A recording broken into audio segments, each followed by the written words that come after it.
Et je pense qu'on va commencer, même si on n'est pas très nombreux. Souvent démarrer la conférence fait venir les gens, voilà. La preuve, c'est efficace. Ok. Je ne vais pas être long parce que d'abord je suis pas très bon pour être long, mais aussi parce on n'a pas beaucoup de temps. Je crois qu'on a tous beaucoup de choses à faire. Juste présenter. Avec plaisir donc l'équipe qui va nous parler du projet, donc Philippe Prost, Pierre Silac et Jean-Marc Vell que vous connaissez, donc architecte, professeur à Belleville et donc auteur du projet. Pierre de Silac donc est graphiste et qui Dichilo, pardon, excuse-moi. Chulo. D'accord, Chulo, qui travaille sur l'espace public beaucoup, et Jean-Marc Vell, que vous connaissez peut-être un petit peu mieux, puisqu'il est ingénieur, architecte, et qu'il enseigne à l'école depuis le début de cette année, et qu'on est évidemment ravis qu'il soit joint à l'équipe. Juste un tout petit mot en plus, parce que c'est pas une journée tout à fait ordinaire. Hier, il s'est passé, vous le savez tous, un attentat absolument terrible. Je trouve que c'est d'une certaine façon une bonne chose qu'on ait cette conférence aujourd'hui, qui nous rappelle que sur un projet comme celui de l'anneau qu'on va voir, l'architecture a la possibilité, le pouvoir de parler de barbarie, parce que c'est aussi une barbarie, mais de nous y faire penser, de remettre peut-être, de retrouver une façon de pacifier et de conserver le souvenir des victimes de quelque chose qui était aussi tout à fait tragique. Et donc, je pense que dans une situation comme celle dans laquelle on est, se rappeler que l'architecture, elle a un sens de plein de façons, mais aussi du point de vue symbolique, mémorial et politique, c'est particulièrement important. Donc merci beaucoup pour cette présentation. Merci. Alors, merci de nous avoir invités à faire cette conférence. Donc, on est 3 membres de l'équipe qui a réalisé ce projet à venir vous le présenter. Donc, je ne vais pas refaire les présentations. Je vous parlerai par contre d'autres membres de l'équipe tout à l'heure pour que l'équipe soit représentée au complet, parce que une équipe, un projet, c'est toujours une équipe. Déjà une équipe de maîtrise d'œuvre et ensuite un maître d'ouvrage et des entreprises. Nous avons d'ailleurs de ce point de vue beaucoup de chance. Je le signale d'entrée de jeu parce que c'est suffisamment rare. Nous avons bénéficié, compte tenu du sujet notamment, puisque le Mémorial international de Notre-Dame-de-Lorette est avant tout en fait une forme de monument pour la paix. Nous avons bénéficié d'un enthousiasme, d'un appétit de l'ensemble des parties prenantes de ce projet qui est assez rare. Et chacun, à son niveau, dans ses domaines de compétences, s'est employé à résoudre des difficultés qui étaient immenses. Je pense qu'il faut bien le dire au préalable. Vous le verrez avec, que ce soit avec le travail de Pierre ou le travail de Jean-Marc. Vous verrez qu'il y avait dans ce mémorial, qui est un monument, présentait une très grande complexité technique. Et la satisfaction que nous avons aujourd'hui, c'est que cette complexité technique, elle ne se voit pas en réalité, une fois le projet réalisé. Et donc, on va vous dévoiler en quelque sorte beaucoup de cette complexité que le public nombreux qui va à l'anneau ne voit pas, et c'est normal. C'est comme ça que doit se présenter un projet d'architecture. Alors, est-ce qu'on peut baisser un tout petit peu la lumière devant ou pas? C'est là, il faut appuyer sur un bouton.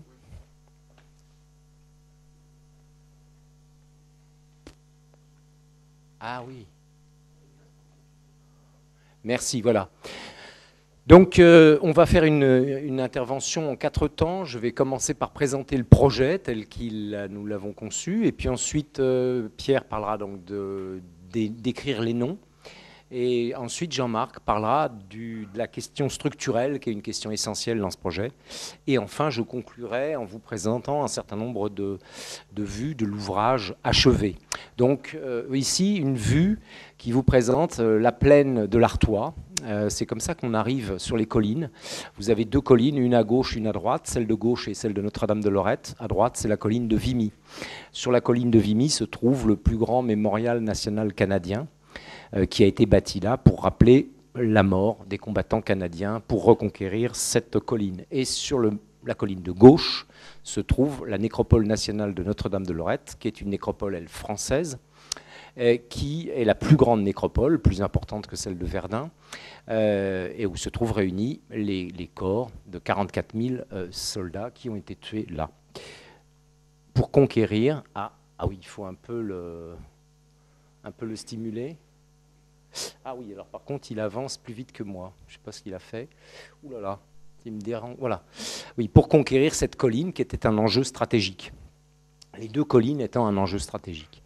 Évidemment, ce que vous notez tout de suite, c'est que ces deux mémoriaux nationaux sont nationaux. Et la question posée par le mémorial de Notre-Dame-de-Lorette était de construire un mémorial international, c'est-à-dire un mémorial où se trouvent réunis les noms des combattants alliés et ennemis d'hier, classés par le strict ordre alphabétique. Donc c'est évidemment une dimension politique qui prend d'ailleurs tout son sens pleinement aujourd'hui. Strict ordre alphabétique, sans distinction de grade, de religion, d'années où les soldats sont tombés sur le front. Et vous avez là, en fait, des personnes qui viennent des 5 continents, parce que la France et la Grande-Bretagne avaient des empires coloniaux. Et donc vous avez des noms qui viennent d'Afrique, qui viennent d'Asie, qui viennent d'Amérique, qui viennent d'Europe, évidemment, et même d'Océanie. Donc vous avez des noms qui représentent des personnes qui sont venues du monde entier mourir là, sur les terres du Nord-Pas-de-Calais. Ces 600 000 noms, c'est les soldats, les combattants, aussi quelques infirmières, donc quelques femmes aussi dans cette liste, qui ont péri pendant les combats sur le territoire du Nord-Pas-de-Calais. Là, c'est la route que l'on emprunte. Et ici, à l'horizon, vous découvrez la basilique de Notre-Dame-de-Lorette et la tour lanterne, qui est un signal qui avait été bâti pour être perçu jusqu'à Lille avec une puissance lumineuse, de manière à tout le temps commémorer cette bataille et ces sacrifices. On monte sur cette colline. Je vous ai passé le cimetière britannique, le cimetière allemand, le cimetière polonais. Cette voie, c'est un peu une voie sacrée. Et de part et d'autre, on découvre des cimetières avec chacun leur typologie, leur écriture architecturale, leur rapport à la présence des morts. Et on monte sur cette colline et vous voyez la tour lanterne ici en face de vous. Et puis là, vous découvrez vous découvrez donc la tour lanterne, vous découvrez la basilique. Tout l'ensemble a été construit en béton, vous ne le verrez pas, je ne développerai pas, mais c'est très important de dire que les destructions, l'état des destructions, tant que le bois, la pierre, font que quand on construit cette nécropole, on la construit en béton, façon pierre, et il faut vraiment être de très près pour se rendre compte que c'est du béton et non pas de la pierre. Et puis côté gauche, vous découvrez la statue d'un général à qui on attribue la victoire finale sur la reconquête de cette colline. Donc le sommet, un plateau d'une colline déjà occupé par des éléments mémoriels. Et puis la terre dans laquelle les combattants ont eu à se déplacer, à se combattre, une terre extrêmement grasse, extrêmement lourde, et dans laquelle on imagine la difficulté à survivre pendant près d'1 an pour reconquérir cette colline, et puis ensuite d'autres combats. Donc une situation, un état très difficile. Pourquoi ces combats ? Eh bien, vous les devinez peut-être sur l'horizon de la photographie. De l'autre côté de cette barrière de colline, vous avez ce qu'on appelle le bassin minier. Qu'est-ce que c'est que le bassin minier ? C'est les plus importants gisements de charbon à l'époque en France, et évidemment, un des enjeux de la guerre, avant le pétrole, c'était de contrôler le charbon. Donc, les armées s'affrontent pour occuper le bassin minier, et l'armée allemande arrive la première à reconquérir ces deux collines et à pouvoir d'un côté bombarder Arras, qui sera détruite à 95%, qui est comme Reims ou comme Verdun, ville détruite pratiquement en totalité, et en même temps à occuper le bassin minier et à exploiter le charbon pendant la guerre. Donc c'est un enjeu évidemment énergétique qui est là et qui n'est pas qu'un enjeu militaire ou qui est stratégique au sens fort du terme. Voilà une vision, ah oui, d'ailleurs là on les voit mieux, les terrils, parce que ce que j'ai oublié de vous montrer sur la photo précédente, c'est ces sortes de grandes pyramides noires qui sont les déchets de l'extraction du charbon et qui sont constitués en tas, comme ça, qui forment des sortes de grands cônes, de grandes pyramides et qui caractérisent une veine de charbon qui s'étend sur plus de 150 km, qui traverse évidemment la frontière, qui continue en Belgique et qui est évidemment à l'époque un enjeu énorme. On voit ici la place qu'occupe la nécropole de Notre-Dame de Lorette, ici. C'est d'ailleurs, puisque la situation actuelle m'invite à en dire un mot, c'est une nécropole qui a été vandalisée en 2000, je ne sais plus si c'est 7 ou 8, avec des tags nazis sur le carré juif et le carré musulman. Donc évidemment, ça entre dans une certaine forme de résonance avec les événements d'aujourd'hui. Et donc c'est ce qui a valu, je dirais, à cette nécropole de bénéficier d'un nouvel intérêt de la part de l'État français qui s'est mis en devoir de nettoyer ces croix gammées et de remettre un peu en état la nécropole qui était un petit peu oubliée, qui ne présentait pas l'aspect que présentent les cimetières anglo-saxons ou allemands d'ailleurs, extrêmement bien entretenus depuis toujours. Mais voyez un site très impressionnant, donc la colline, que vous devinez mal parce que toute cette colline est boisée maintenant alors qu'au départ elle ne l'était pas. Et puis vous voyez bien par contre le bassin minier, et si vous allez plus loin en haut sur la droite, bah, vous arrivez vers l'île, donc un ensemble important. Voilà une vision plus forte évidemment, plus impressionnante. Je passe très vite. Et vous voyez ici, à l'horizon, le Mémorial national canadien de Vimy, qui sont deux grands blocs de pierre blanche qui représentent l'Europe et l'Amérique, qui se regardent et qui se font face. Et c'est un site aussi extrêmement émouvant, puisque un arbre a été planté pour chaque soldat tombé, donc 11 853 arbres ont été plantés là, et avec un cône de vision qui permet de relier visuellement la colline de Notre-Dame de Lorette à celle de Vimy. Donc, il y a une dimension paysagère dans cet ensemble extrêmement forte. Et puis le point rouge dont je ne vous ai pas parlé sur l'image précédente, c'est le terrain qui nous a été alloué au moment du concours d'architecture. La volonté politique, là une vue en contrebas depuis le village d'Ablain-Saint-Nazaire.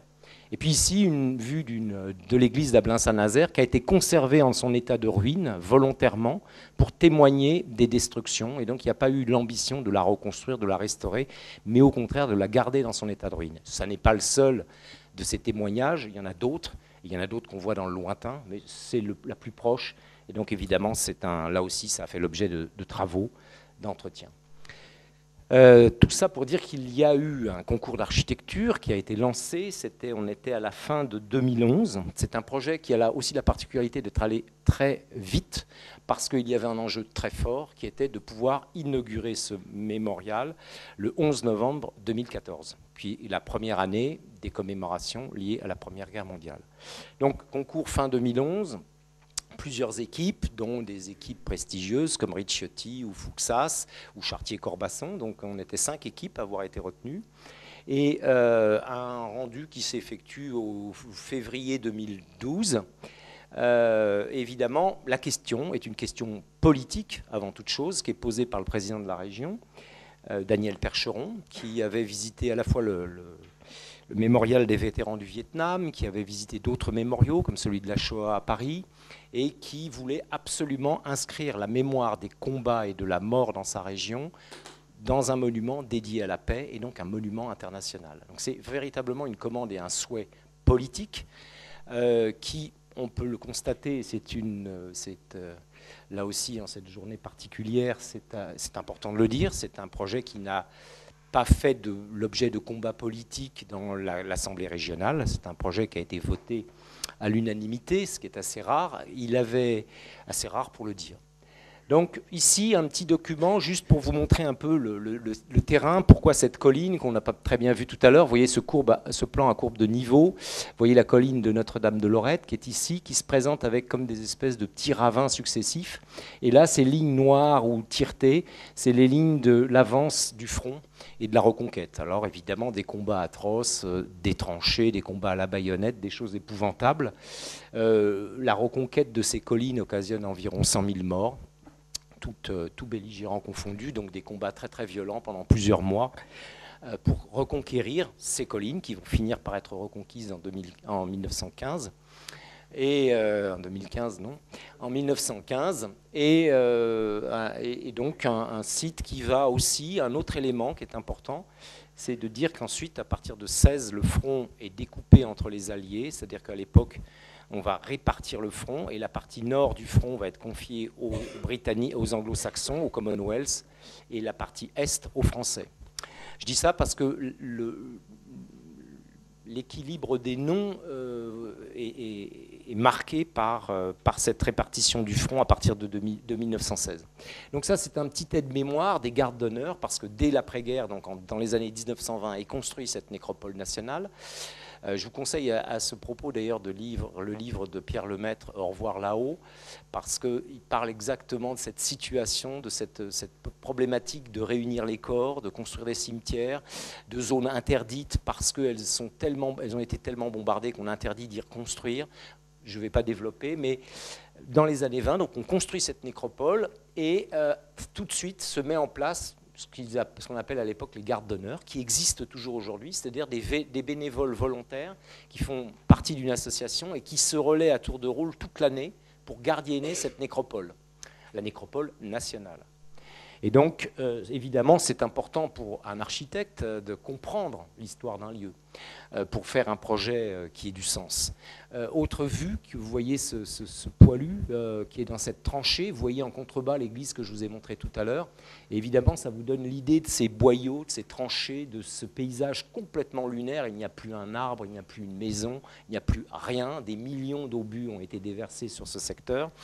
Et donc, voilà, c'est ce paysage-là qu'il faut avoir à l'esprit à la fin de la guerre. Alors la question qui était posée, c'était évidemment une question qui parlait de fraternité. Et la première chose, c'est que j'ai voulu donner une expression à la fraternité en réfléchissant, en y pensant. Et cette expression, eh bien, elle m'a semblé être dans l'idée de la chaîne humaine, ou de la ronde que forment les enfants. Une manière de se tenir par la main, une manière de se réunir, qui est très simple, qui est très évidente, et qui débouche tout de suite sur l'idée d'un anneau, d'un cercle, que vous voyez ici. L'autre question, cette question de l'anneau, cette idée de l'anneau, elle m'est apparue tout de suite, dans son évidence, avec l'idée qu'il fallait qu'il y ait un dehors et un dedans, et qu'à l'extérieur, on ne voit rien de ce qu'on allait découvrir à l'intérieur, que les noms allaient prendre leur place à l'intérieur, et que ce serait un lieu, évidemment, où on pourrait se trouver dans un certain recueillement, dans une certaine émotion, comme en dehors du monde, avec ses pieds sur le sol, ses yeux dans le ciel, et pas grand-chose à l'horizon, puisque quand on rentre dans cet anneau, à un moment donné, on se trouve isolé de tout contexte. Et puis ensuite, la nécessité de pouvoir le parcourir pour trouver, pour lire ces 600 000 noms. L'autre élément qui était évidemment important d'un point de vue symbolique, c'est de signifier la fragilité de la paix. Et là encore, vous voyez combien aujourd'hui ça rentre dans une résonance particulière. Parce que finalement, le continent européen, en tout cas pour l'Europe, sans oublier les combats en ex-Yougoslavie ou ce qui se passe dans l'Est de l'Europe, le continent européen, dans sa grande majorité, est resté en paix depuis près de 70 ans. Et ça n'est pas, on le doit à cette construction européenne, à rien d'autre. Et bien souvent, dans les débats, notamment politiques, on a un peu l'impression que certains finissent par l'oublier. Donc, la fragilité de la paix, le terrain me donnait cette occasion d'exprimer cette fragilité. C'est-à-dire cet anneau, une forme simple, horizontale pour donner aussi une inscription dans le paysage, mais cet anneau se trouve à un moment donné, de par la topographie, au-dessus du vide. Et ce vide, évidemment, il a une dimension, il prend une dimension particulière. C'est ce qui fait qu'on n'est pas dans un monument fermé, où l'on rentrerait et on sortirait par le même accès, mais dans un monument ouvert. C'était également une volonté politique du président de région que ce monument reste ouvert en permanence, de jour comme de nuit.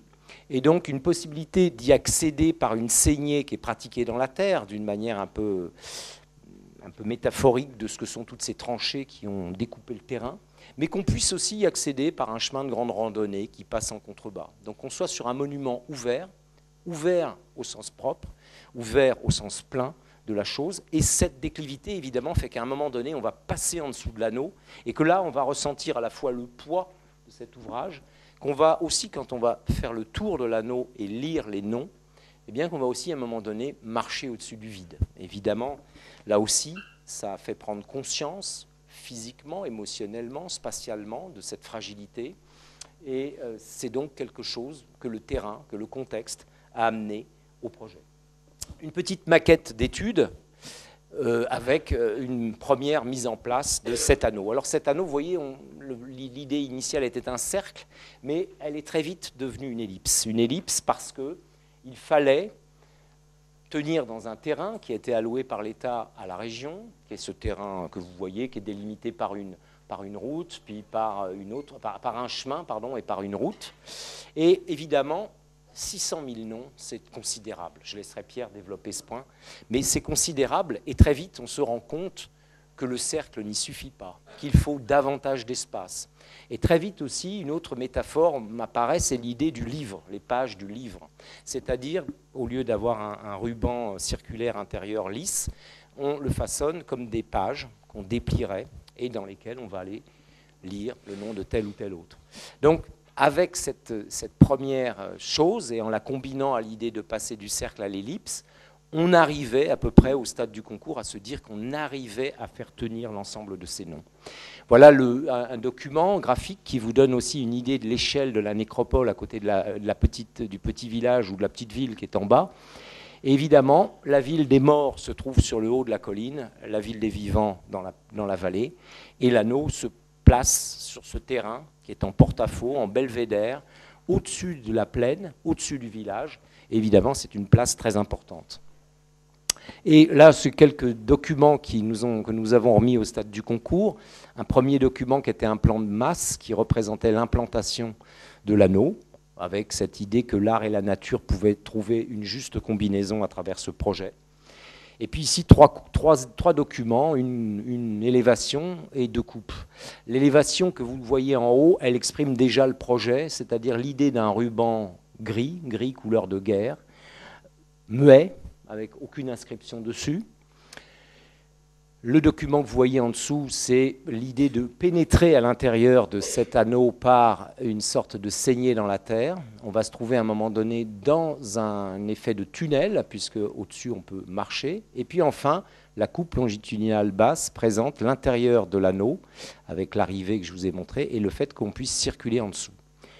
Voilà donc le sujet. Et puis, au stade du concours, déjà, un dessin pour expliquer la question du porte-à-faux, ou plus exactement, je laisserai Jean-Marc développer. Je vais garder le mot de porte-à-faux, comme ça il pourra rebondir. La partie où on se trouve au-dessus du vide, on circule au-dessus du vide. Et puis, un premier travail qu'avait fait Pierre, qui était un premier travail d'essayer de donner une représentation à ces panneaux sur lesquels on allait écrire les noms, des panneaux d'1 mètre de large sur 3 mètres de haut, avec une dimension à la lettre qui avait été assignée par la région. Là aussi, il va développer. Et avec aussi une autre idée, l'idée d'abord que c'est un monument ouvert en permanence, donc on peut le visiter de jour comme de nuit, donc une problématique de présence de la lumière à l'intérieur du monument, que vous voyez ici, plutôt sur cette partie-là, et aussi l'idée d'ouvrir sur le paysage, comme dans 2 grandes fenêtres, une vue sur les ruines que je vous ai montrées en contrebas, les églises, il y en a 2 autres à l'horizon, et puis de l'autre côté, une vue sur le bassin minier et sur le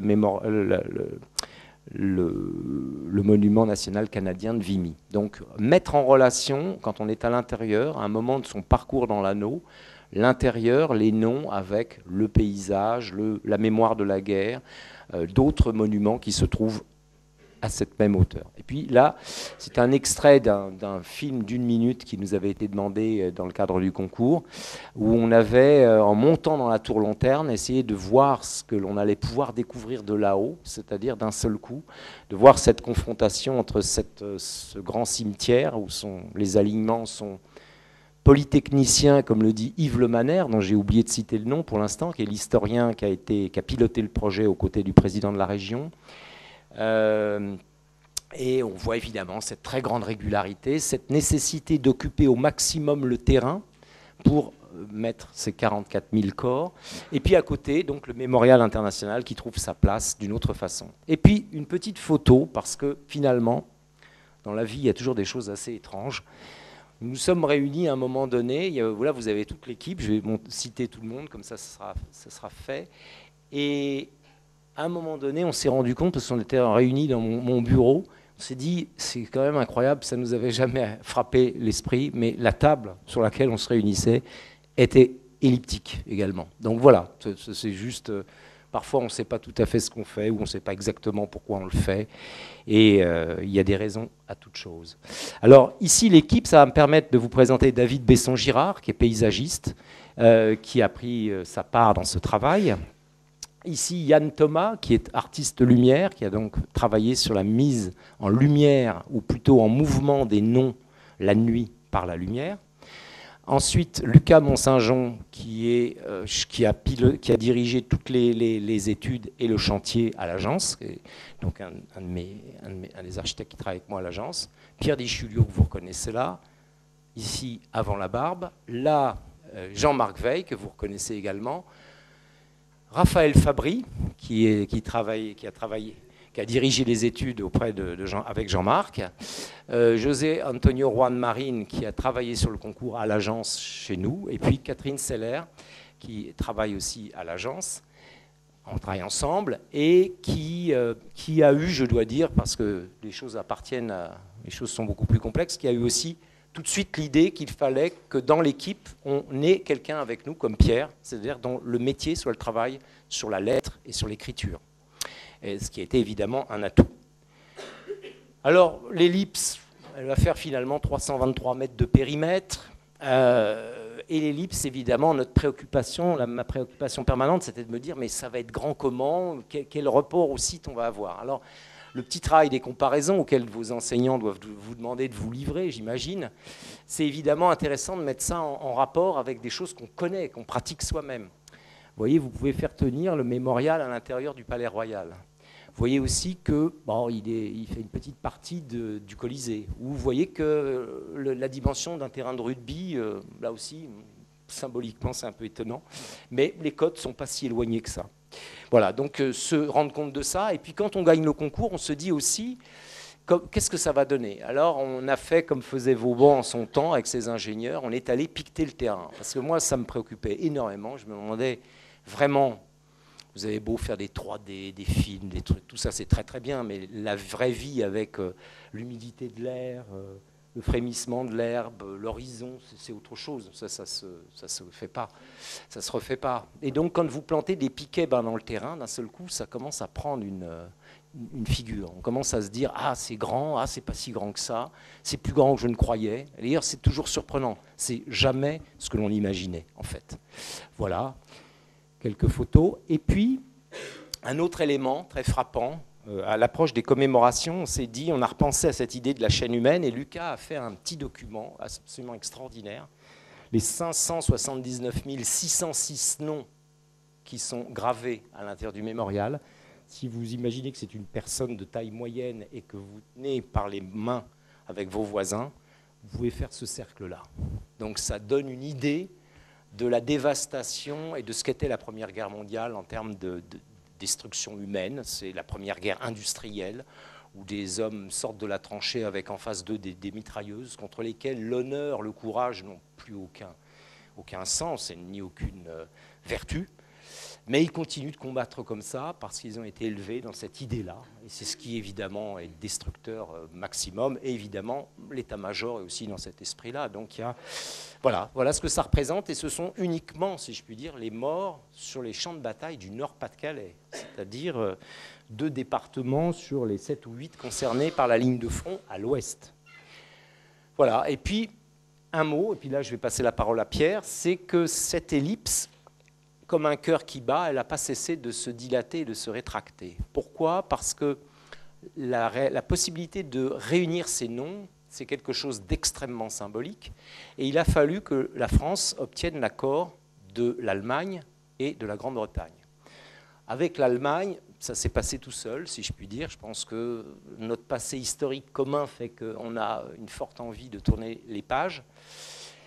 Et avec la Grande-Bretagne, ça a été plus compliqué, parce que c'est le Commonwealth War Grave Commission qui gère les cimetières militaires du Commonwealth, et que côté britannique et Commonwealth, on ne ressentait pas une grande envie de mélanger les noms de ces combattants à ceux de l'ennemi d'hier, l'Allemagne. Et petite anecdote, tout ça est remonté très haut, y compris jusqu'à la reine d'Angleterre, qui a décidé qu'il était temps de tourner cette page. Donc, vous voyez, c'est très symbolique, très fort, très puissant. Plus aucun combattant de cette Première Guerre mondiale. Et donc, admettons l'idée que tous ces hommes ou femmes qui sont tombés ne le soient pas pour rien, et soient tombés et soient morts, peut-être pour assurer la paix de notre continent aujourd'hui.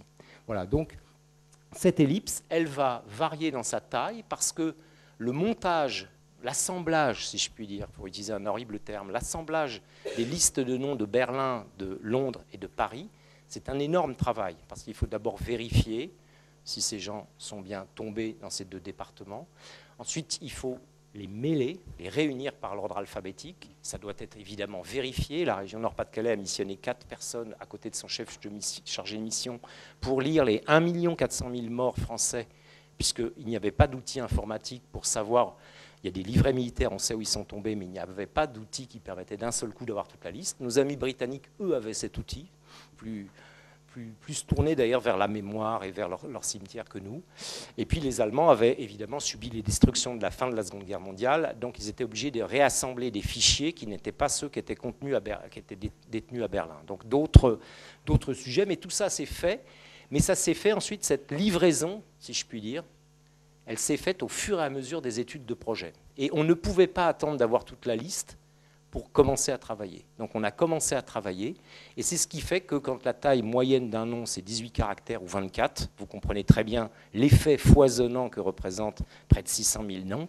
Donc l'ellipse s'est dilatée, s'est rétractée, s'est dilatée, jusqu'à l'appel d'offres. Et donc là, vous avez l'état concours, l'état APS, l'état APD1, APD2, l'état DCE, et si vous superposez, voilà ce que ça donne. Donc, un travail de géométrie, un travail de calage, quelque chose d'extrêmement fin, des travaux de vérification pour vérifier que ces noms sont à leur place. Et je vais maintenant passer la parole à Pierre pour nous parler justement de ce que ça veut dire écrire 600 000 noms. Merci Philippe. Bonjour. Donc je suis graphiste et typographe et j'ai toujours eu envie de travailler avec des architectes. C'était dû au fait que, entre autres, que chez moi, à la maison, il y avait un magnifique livre sur les travaux de Le Corbusier et d'autres grands architectes du XXe siècle. Et ça me faisait vraiment rêver. Et je ne sais pas ce qui s'est passé, mais à un moment, j'ai eu la possibilité de travailler avec des architectes. Ça a commencé par un travail au Centre national de la danse avec Antoinette Robin et Claire Guillès sur ce bâtiment qui a été conçu par Jacques Calice, mais dont le permis de construire a été signé par Jean Perrotet. Et le monde étant petit, le fils de Jean Perrotet, c'est Vincent Perrotet, c'est un ami et on a été associés ensemble. Bon, voilà. Donc il y a une chose qui m'intéresse beaucoup, c'est le texte, l'écriture. Je suis passionné par le fait de créer des situations de lecture. Et là, voilà une situation de lecture que je n'avais absolument pas imaginée. J'aime intervenir dans l'espace public parce qu'il appartient à tous. Je n'ai pas tellement envie de me consacrer, de consacrer mon énergie à des espaces privatifs, alors que ça peut être une mission aussi tout à fait intéressante, mais voilà, ce n'est pas ce qui m'attire spontanément. Par contre, l'espace public partagé par tous, ça me plaît beaucoup. Et j'avais jamais réalisé une évidence, c'est que les cimetières, ça fait partie de l'espace public. Il y a toute une typologie des espaces publics et les cimetières en sont un. Et là, c'est encore une autre typologie, puisque le cimetière, il est de l'autre côté, la nécropole. Et là, on est dans un monument. Est-ce que c'est un monument? Est-ce que c'est d'ailleurs un bâtiment? Je ne sais même pas d'un point de vue administratif dans quelle case est classé ça. Et c'est pour ça que ce projet est passionnant déjà. En tout cas, la question qui est posée, et qui a été posée en ces termes par la maîtrise d'ouvrage au moment du concours, c'est, voilà, nous avons dans la région chaque année 500 000 personnes qui viennent et qui sont des touristes du deuil. Donc cette expression, je l'ai trouvée un peu choquante sur le moment. Eux, ils disaient ça d'une façon complètement détendue. Voilà, nous avons des gens qui sont des ancêtres, des descendants des personnes qui sont mortes sur les champs de bataille ou tout simplement qui viennent dans un esprit citoyen pour s'informer et dans une expérience de la mémoire. Et donc la question que nous nous sommes posée, que je me suis posée, c'est comment faire pour orienter une lecture, pour faire une lecture qui rend compte d'un massacre incommensurable, qui est a priori de nature à tétaniser, à émouvoir, mais à figer dans l'horreur, comment l'orienter vers la pensée, comment rendre les gens libres de penser et de bouger dans cet espace. Parce qu'on lit aussi avec son corps. Donc c'est ça la question fondamentale pour moi qui était posée. Et puis celle auquel on aura peut-être l'occasion de répondre dans la partie à la fin de la conférence pour répondre à vos questions, c'est comment on fait quand on est graphiste pour intégrer une équipe de maîtrise d'œuvre dirigée par un architecte et pour travailler ensemble. Parce que je trouve que notre collaboration s'est particulièrement bien déroulée et je pense que ça peut être intéressant pour les étudiantes qu'on aborde cette question. C'est-à-dire que dans ce projet, très clairement, le graphisme n'est pas un élément de décor qui a été apporté en dernière phase. On a travaillé main dans la main au fur et à mesure du projet. Alors, il y avait un premier petit défi à relever au moment du concours, c'est que j'étais convaincu qu'il fallait créer un caractère spécifiquement pour ce projet, pour des raisons techniques avant d'être des raisons symboliques. Donc cette planche montre un caractère et dans mes commentaires je disais vous voyez ce caractère, eh bien c'est pas ça qu'il faut faire. C'est quand même un peu risqué avec une maîtrise d'ouvrage de leur montrer quelque chose en leur disant vous voyez ça ressemblera un peu à ça mais ça sera quand même très différent puisque le caractère qu'il faudra utiliser il faut le dessiner et c'est pas en quelques semaines que je vais dessiner un caractère. Donc là le caractère c'est un caractère dessiné par Martin Mayer qui est un grand typographe hollandais. Bon je savais qu'il y a que moi qui serait sensible à cet aspect-là. C'est un petit clin d'œil à un collègue dont j'admire beaucoup le travail. Mais c'est un caractère qui fait référence à la capitale romaine, parce que quand on pense à de l'écriture inscrite dans la pierre, éminemment, la référence fondamentale, c'est les monuments érigés par les Romains. Comment je fais pour passer à l'image suivante, parce que je ne vois rien sur l'écran? D'accord, merci. Alors, inscrire les noms de 600 000 soldats. Alors, on me taquine souvent pour ma passion des chiffres. Mais là, il y a quand même des réalités très concrètes qui donnent un peu le vertige. 600 000, est-ce que c'est possible d'imaginer ce que c'est que 600 000, même avec le dessin de ce cercle rouge qui traverse la Manche? 600 000, la différence avec 300 000, avec 50 000, avec 12. Bon, pour comparer, un des plus grands monuments aux morts qui existent, c'est le monument de Washington à la mémoire des victimes américaines de la guerre du Vietnam. Il y a 57 000 noms. Donc là, c'est 10 fois le nombre de noms qu'il y a dans le monument de Washington. Mais 10 fois, il faut donc visualiser. 1 fois, 2 fois, 3 fois, 4 fois, 5 fois, jusqu'à 10. Ou si vous avez visité le monument à Paris sur la victime de la Shoah, en France, c'est à peu près le même nombre de noms. On est aux alentours de 59 000, je crois. Donc là, on a 10 fois ce nombre de noms. Et ça a posé des vrais problèmes, c'est-à-dire qu'on a eu du mal à faire rentrer ces noms dans l'espace. Or, il ne s'agissait absolument pas de poser des pages de bottins téléphoniques et de mettre les lecteurs dans une situation où ils subissent une contrainte d'une avalanche de noms. Mais le but, c'est de permettre aux gens qui vont visiter le mémorial de chercher un nom au hasard et de le trouver assez rapidement, ou de chercher un nom qui les préoccupe au premier chef, c'est-à-dire leur nom ou le nom d'un proche ou d'un aïeul qui a participé au conflit.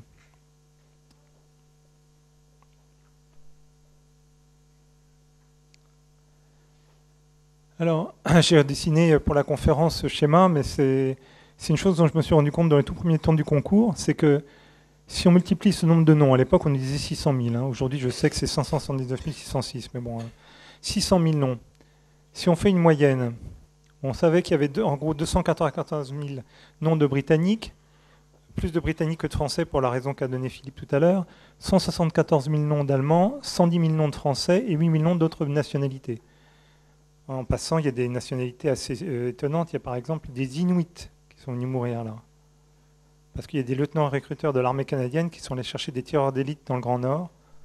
Et les Inuits sont souvent des tireurs d'élite capables de tirer un ours à une grande distance. Et donc là, j'ai déjà expliqué la deuxième partie. Si on convertit le nombre de signes, si on prend le nombre moyen de signes entre 14 et 18 signes par nom, qu'on multiplie ça, on obtient le nombre de signes, c'est ce qui permet à un graphiste de savoir à peu près combien de pages va faire un bouquin. Eh bien, ça fait l'équivalent de 23 romans de 200 pages dans le livre de poche. Donc c'est pour ça que j'ai dessiné cette étagère. Le dessin est très laid, mais enfin, la visualisation, je pense, est efficace. Si ensuite, je prends le caractère que j'utilisais avant, donc un caractère qui chasse normalement. Alors, on m'a dit que vous n'aviez pas peur de la technique, donc je vais utiliser les termes techniques normaux en typographie. S'il y en a un qui vous rebute, vous m'expliquez. La chasse d'un caractère, c'est l'espace qu'il prend en largeur. Un caractère qui chasse beaucoup, c'est-à-dire qu'il prend beaucoup de place. Un caractère qui chasse peu, c'est comme moi, spontanément, il prend peu de place, surtout de profil. Donc avec un caractère qui chasse normalement, si on prend ce texte, je considère ça comme un texte, c'est un texte très particulier, une succession de noms propres, mais c'est un texte. Si on met ça sur une hauteur de 1 mètre et qu'on le déroule à l'horizontale, ça fait un bandeau de 2,5 km de long.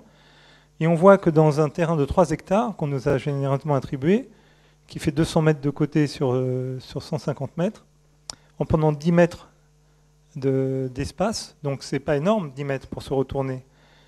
Et on voit que ça rentre déjà difficilement. Et on comprend pourquoi l'histoire de l'espace, de la place disponible, nous accompagne tout du long.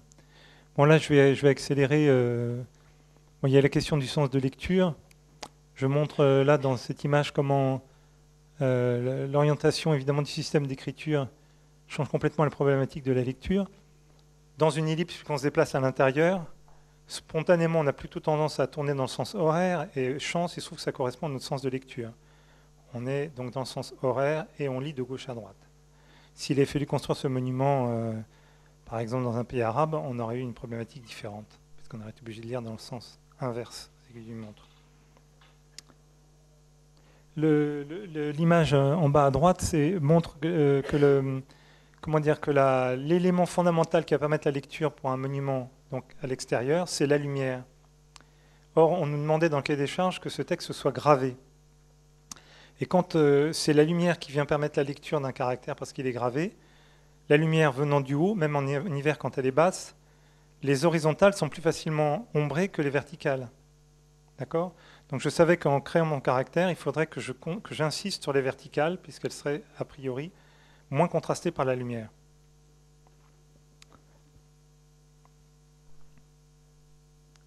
Alors voici les premières recherches dans mon carnet. Alors, je suis autodidacte donc dans le graphisme comme dans la typographie, donc ce sont plus des notations d'idées graphiques et typographiques que des notations de virtuose du dessin de la lettre, ce que je ne suis pas. Pour moi, le schéma le plus clair, mais peut-être c'est pas pour vous, c'est les 3 petits carrés là au centre de la page de gauche. Il est marqué cap, réduction, et voilà comment on passe à des petites capes, c'est-à-dire des petites capes, c'est des petites capitales. Puisque pour gagner de la place, j'ai tout de suite pensé qu'il fallait éviter d'utiliser des minuscules ou des bas de casse pour gagner l'espace des hampes montantes et des hampes descendantes. Ça permet de réduire l'interligne et d'avoir un grid typographique harmonieux tout en gagnant déjà beaucoup de place. Le grid typographique ? Alors, oui, c'est vrai que je vais aller un peu vite. Dans un texte conventionnel, on utilise des majuscules pour les initiales des noms propres et des minuscules, ou appelés encore bas de casse par les typographes. Pourquoi bas de casse ? Parce que les typographes, quand ils composaient en plomb, ils avaient un outil, une boîte avec des cases qu'on appelait une casse, et on mettait en bas les lettres qu'on piochait le plus souvent, et on pioche plus souvent des minuscules que des majuscules. Donc on les appelle des bas de casse parce qu'elles sont réparties sur le bas de la casse. Donc moi, je dis l'un ou l'autre sans faire attention. Donc, surtout, n'hésitez pas à m'interrompre de cette façon. Et donc, les hampes montantes, eh bien, les hampes montantes, ce sont les hampes qui descendent de la ligne. Donc, ce sont les lettres P, Q, Y. Les hampes montantes, ce sont les lettres qui montent. Le L, le K, le H, le T, bon, dans une moindre mesure, le D, le B.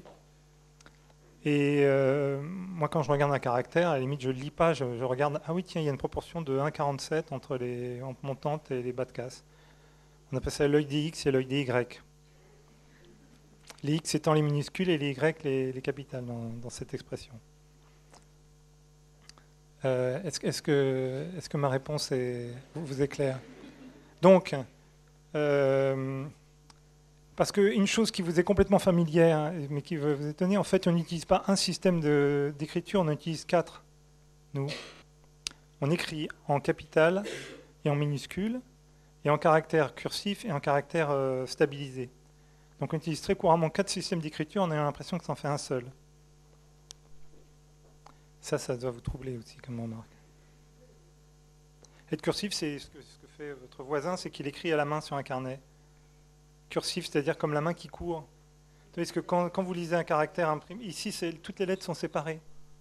C'est ce qu'on appelle la typographie, autrement dit le texte stabilisé. Moi, comme j'étais très maladroit à l'école pour écrire, on m'a imposé de séparer les lettres. Et voilà ce que ça donne. Oui, d'ailleurs, j'ai retrouvé le cahier quand j'avais 6 ans, il y a marqué « élève intelligent mais très maladroit pour écrire ».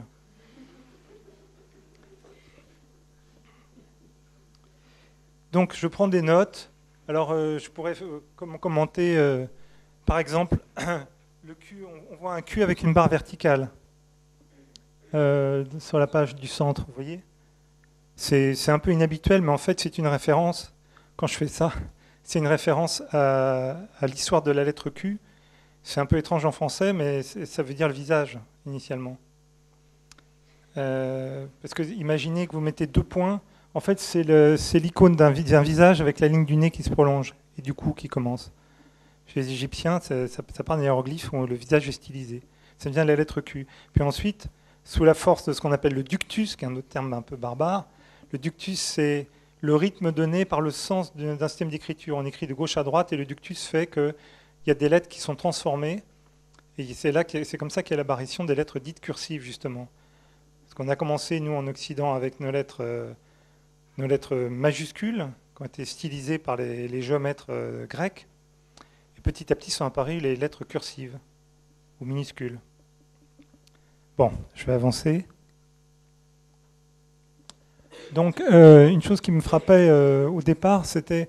Je craignais qu'il y ait un grand manteau uniforme de noms, 600 000 noms de morts, quelque chose d'absolument terrible, et une masse uniforme terrorisante pour les lecteurs. Et je cherchais comment rendre ça plus humain, et rendre compte aussi du fait qu'il y avait des gens qui venaient de tous les coins du monde. Donc j'ai commencé à partir sur une piste, vous allez voir qu'il s'est avéré totalement erroné, mais ça m'a mené à une partie du projet, c'est, tiens, je vais essayer de dessiner des glyphes, il ne faut pas que j'utilise ce mot-là, enfin des signes. Bon, il y a la lettre O, il y a la lettre E, et puis il y a le E dans l'eau, ça c'est un glyphe. Vous avez la lettre E, vous avez le accent grave, le accent aigu, le accent circonflexe, ça fait 3 glyphes pour la lettre E. Donc là, je peux dessiner aussi un glyphe pour une ligature. Si par exemple, vous tapez la ligature FI ou FL, vous ne tapez qu'un seul signe sur votre clavier. Donc moi, j'imaginais une police de caractères dans laquelle il y aurait plein de glyphes intégrés avec des ligatures, par exemple pour le EAU, quand ça fait le son O, AI, etc. Donc je me suis lancé dans une histoire qu'on ne me demandait absolument pas, mais ça, c'était pas grave. Et dans un truc tellement complexe, ça s'avérait ingérable. Mais donc ça m'a permis de faire ces listes à droite où j'imaginais comment essayer d'apporter quelque chose d'organique dans la lecture en jouant avec les doubles consonnes, les successions de consonnes, etc. Et puis un jour, je l'ai montré à l'historien qui m'a sorti 3 arguments en 5 minutes prouvant que c'était impossible à faire. Et j'ai dû abandonner cette partie du projet. Alors là, c'est les notes de calcul. Vous voyez, c'est pour essayer, à partir de la liste provisoire, de savoir combien de place va prendre réellement la liste. Ce qu'il y a, c'est que ces calculs, il a fallu les refaire au fur et à mesure, et plus la liste définitive arrivait, mais elle arrivait par tronçon, plus on se rendait compte que les calculs étaient sous-estimés. Pour plusieurs raisons. Je ne sais pas si je développe ça, il faut peut-être qu'on garde du temps pour les questions. Ouais, donc je vais abréger. Je pourrais répondre à ça sous la forme d'une question si ça vous intéresse. Mais voilà. Pour plusieurs raisons, on a sous-estimé la liste. Alors, le caractère maintenant. Donc, je suis parti en haut de ce caractère que j'ai dessiné qui s'appelle le gararon. Et j'ai commencé à dessiner le caractère, donc j'ai appelé le lorette. Donc les deux objectifs du lorette, c'est de prendre le moins de place possible sans avoir l'air d'être un caractère compressé ou étroitisé à l'excès. C'est de permettre une lecture fluide et c'est d'être adapté à une technique de gravure et à une lecture en plein air avec de la lumière qui vient du haut. Voilà un résumé du cahier des charges que j'avais synthétisé. Oui. Oui, parce que je pense que comme s'il n'y avait pas assez de contraintes dans le projet, c'est intéressant de se fixer des contraintes supplémentaires. En ça, je suis un fidèle adepte des oulipiens. L'Oulipo, vous voyez ce que c'est? L'ouvroir de littérature potentielle, fondé par Raymond Queneau et Stanislas Le Lyonnais. Des écrivains qui partent, des écrivains amateurs de mathématiques qui partent de l'idée suivante. Tiens, et si on essayait d'appliquer dans le champ littéraire des axiomes venant des mathématiques? Qu'est-ce que ça donne?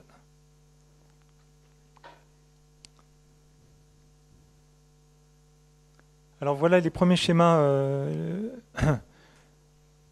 les premières pistes au niveau du concours. Je montrais, voilà, même si je disais ce caractère que vous voyez, c'est pas celui qui va être utilisé. Voilà quand même quelques pistes visuelles pour les bauges du lorette. À l'époque, je pensais que ça serait intéressant d'avoir des empattements pour deux raisons. La première, c'est une raison égoïste, c'est que j'avais jamais dessiné un caractère en empattement. Je me suis dit, ouais, ça c'est l'occasion ou jamais. Et la deuxième raison, c'est que je pensais que ça soulignerait les attaques. Dans une lettre, l'attaque, c'est l'endroit par où commence le signe. Et que ça permettrait d'avoir une meilleure lecture en plein air, que les attaques seraient soulignées par l'ombre portée. Mais je vais dû renoncer tout de suite aux empattements, parce que les empattements, c'est quand on met les pieds sur le côté, ça prend de la place. Ça augmente la chasse d'un caractère. Donc j'ai dû renoncer aux empattements. Alors, rapidement, je vais vous montrer les différentes étapes du lorette. Vous avez le lorette numéro, on a vu le lorette numéro 1 ici. Vous voyez la place que ça prend. Vous voyez les deux lignes bleues. Le lorette numéro 2, on gagne déjà 16% de place, mais il est un peu trop gras. Et le lorette 3, qui est un peu moins gras, qui reste très contrasté. Et on a encore gagné finalement 27% de place, ce qui est énorme, énorme. Ça veut dire que sur les 2500 mètres, on a gagné un tiers. D'ailleurs, mon calcul initial, c'était qu'il nous fallait 2500 mètres carrés et on a fait 1350 mètres carrés de gravure. Alors maintenant, là, ce genre de choses, les dessinateurs de lettres comme moi, ah ben oui, évidemment, mais oui, bien sûr. Oui, il a contrasté le P pour que la courbe du P ne corresponde pas à celle du G. Le G est différent du C, le O est différent du 0, le I du 1, le B de 8. Tous les caractères qui se ressemblent, les différences sont soulignées. Et il y a des choix qui sont des choix esthétiques. Parce que le plaisir du dessinateur de caractères, c'est que c'est un jeu avec des règles très très simples et des conséquences infinies. Vous avez en gros 26 signes. Vous les combinez de toutes les façons possibles et imaginables, et même dans des situations que vous n'avez pas imaginées. Il y a des noms polonais absolument extraordinaires là, dans le mémorial. Je n'avais encore jamais envisagé ces suites de lettres. Donc c'est une source de joie infinie pour le typographe. Donc, parce que quand vous dessinez un Z, bêtement comme un Français qui est pris à l'école, Z, il va être après un E, par exemple, dans vous croyez. Mais le Z qui arrive derrière la lettre K qui est une double oblique comme ça, et le Z est une oblique de Zorro dans l'autre sens. J'adorais Zorro. Bon. Voilà, je vais arrêter là parce que ben là, les conditions de projection ne vous montrent pas bien, mais voilà, c'est la suite du même propos. Il y a plein de raffinements typographiques. Le but, c'est que ça soit un caractère qui garde sa solennité, qui soit élégant et qui permette une bonne lecture. Là, je vais passer, je vous ai dit que c'était une impasse, donc c'était une très jolie idée, mais ça sera pour un autre projet. Là, c'est la question du séparateur, c'est-à-dire un nom avec la suivi des pronoms éventuels. Comment le séparer, comment repérer ce que j'appelle une brique, c'est-à-dire une succession patronyme plus prénom. Et finalement, ce qui a marché le mieux, c'était d'avoir un simple point, mais un peu plus proche du nom précédent que du nom suivant, pour qu'il y ait un blanc au début de la brique, et pour qu'on puisse repérer, ah, là commence un nouveau nom. Voilà des essais de lettres de caractères gravés, parce on définissait la technique, on faisait des essais tout en avançant sur les études. Alors là, c'est une partie un peu ingrate du travail du dessinateur de caractères, mais c'est justement de régler les espaces spécifiques entre toutes les lettres. Il faut imaginer toutes les combinaisons de lettres les unes après les autres, et ça s'appelle le kerning en anglais ou le paire d'écrénage en français.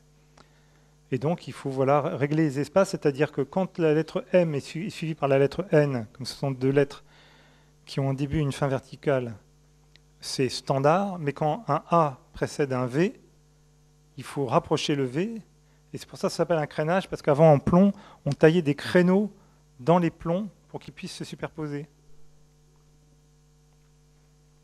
Je vois un léger voile d'inquiétude chez les auditeurs. Enfin voilà. Donc ça, c'est ingrat, mais c'est très très important, surtout dans un texte de 11 millions de signes, dans lequel il y a 600 000 noms propres. Et ça, c'est la suite de ce travail réjouissant, très important. Et voilà la mise en œuvre. Alors, la situation de lecture, c'est laquelle?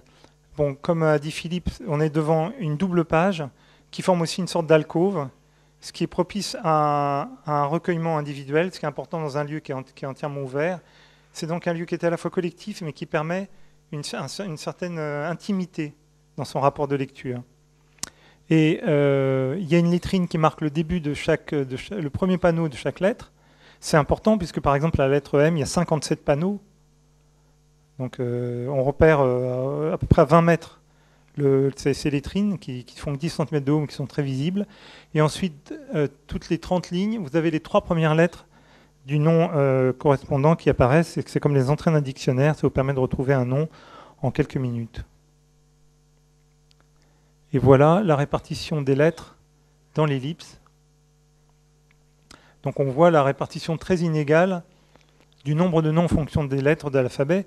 Et c'est ça qui a fait qu'on a eu du mal à calculer les noms dans les phases provisoires de réception de la liste. C'est que statistiquement, je n'avais pas pensé à ça au début, selon qu'un nom propre est anglais ou français, il n'aura pas la même longueur suivant la lettre de l'alphabet. Explication, les noms anglais à la lettre E sont brefs, les noms français à la lettre E sont longs.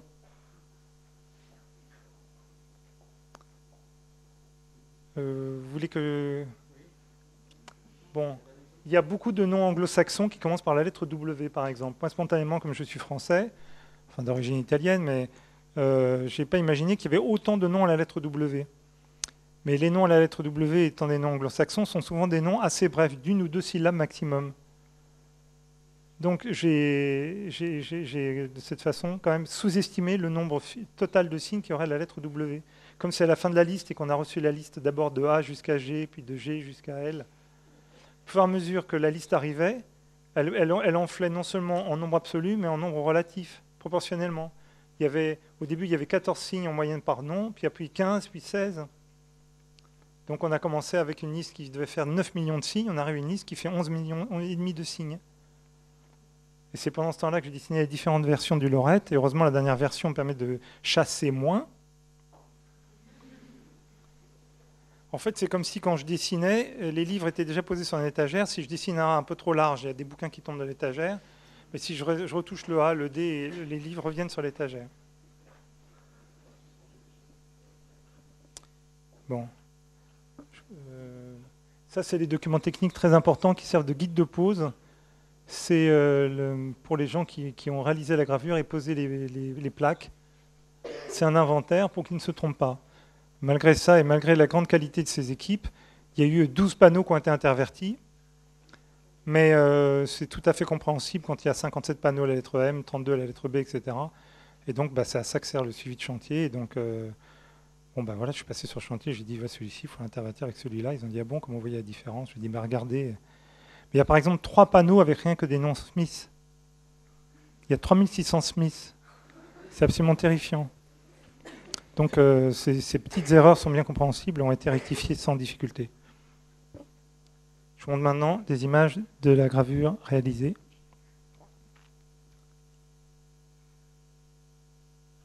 Les essais de lumière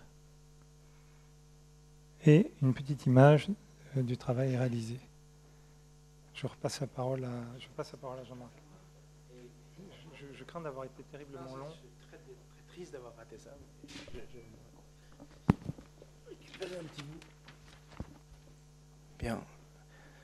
Bon, il faut parler dans le micro, c'est ça? Ah, je déteste ça. Bon, c'est pas grave. Bien. Alors, donc j'imagine qu'on appuie sur la même flèche que sur un PC. Ah non, ça c'est pas. C'est encore à toi, Philippe, ça, non? T'as mis quelques images en transition, non? Deux mots, parce que c'était un peu une charnière entre l'intervention de Pierre et celle de Jean-Marc. Ça, c'est tout le travail qu'on a mené pour faire les prototypes et travailler en même temps sur les panneaux de gravure dont a parlé Pierre et le BFUP, couleur de guerre, gris, avec des problématiques de résine et donc un caractère plus foncé que donne la résine, et donc avec le contraste aussi de la lettre, que vous voyez. Donc il y avait évidemment une logique d'échantillonnage et de prototype. Et ça, c'est deux photos ou trois photos où on a monté à blanc un proto complet avec les éléments en BFUP, donc béton fibré à ultra haute performance, et les panneaux de nom pour tester, pour vérifier que ça allait bien être fonctionnel. Un petit détail en bas, vous voyez qu'il y a un petit trou. Il y a un petit trou pour le spot, puis il y a un petit trou qu'on appelle un soliflore, où on peut poser une fleur comme ça dans chaque trou, entre chaque panneau, et ça vous explique peut-être mieux l'idée de l'alcôve dont parlait Pierre, c'est-à-dire qu'effectivement l'immensité, et en même temps être à un moment donné dans une position de lecture qui favorise une forme d'intimité, c'est-à-dire comment concilier la monumentalité et l'intimité de cet endroit, c'est une question importante. Alors, je ne sais pas, oui, c'est peut-être pas tout à fait dans l'ordre, mais peu importe, je vais être très bref. Ça, c'est à l'occasion d'un comité de pilotage en juin 2014, où l'équipe archéologique d'Arras suivait le chantier. Et elle a trouvé sur le site une douzaine de corps encore. Et là, on vient de découvrir un soldat dont on trouve le nom sur la liste. On a couru voir sur la liste s'il y était bien. Ce n'est Louis Clément Stanislas. Et cet élément, eh bien, il provient du travail qu'a réalisé l'équipe d'historiens dont je vous ai parlé tout à l'heure, c'est-à-dire la compilation des 1 400 000 livrets militaires de soldats français tués au combat, pour retrouver la localité où ils sont morts, et donc ce soldat était bien présent sur la liste, et donc évidemment c'était une sorte de preuve par l'exemple. Et là, juste avant de passer la parole à Jean-Marc, vous nous voyez tous les deux côte à côte, souriants, contents, détendus, heureux.